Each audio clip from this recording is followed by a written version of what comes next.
Es folgt für 2 Minuten Herr Kollege Tannock. Microphone. It's on.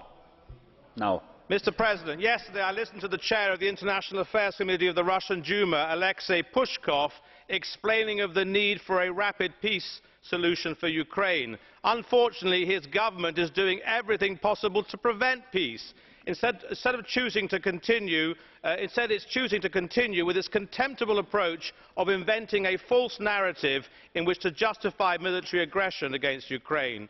Russia is providing heavy military equipment, financial assistance and combat troops to the so-called separatists, sparking a conflict in which over 5,000 people have now lost their lives, 263 civilians alone in the last 6 days, and 1.5 million people displaced. As we approach tomorrow's Minsk deadline for a renewed attempt at a ceasefire, rebel troops are surrounding the important railway hub of Debaltseve, and I have just heard of further criminal attacks today on civilian areas by the rebels in Kramatorsk, in which at least 7 civilians were killed.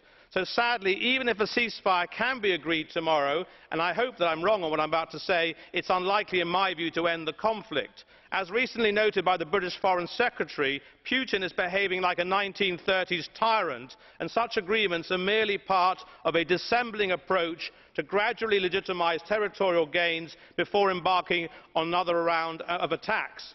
Ukraine is not an isolated area of foreign policy for Putin, but part of his wider dream to reconstitute a crony capitalist, authoritarian Greater Russia and to challenge the post-Cold War settlement and legal order. Challenging NATO and the Western alliance is therefore part of his mission.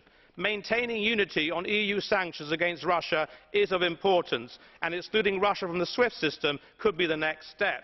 Militarily, we must not allow Russian intimidation to prevent so-minded EU states from supplying the Ukrainian armed forces the means to defend themselves and to deter Russia's ability to steal more territory from Ukraine. Sadly, in my view, the EU strategic partnership with Putin's Russia for now is over.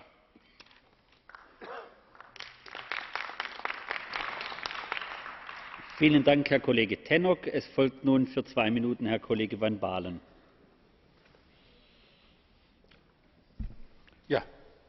Thank you, Mr. President. We can speak out loud, we can speak difficult words, but it's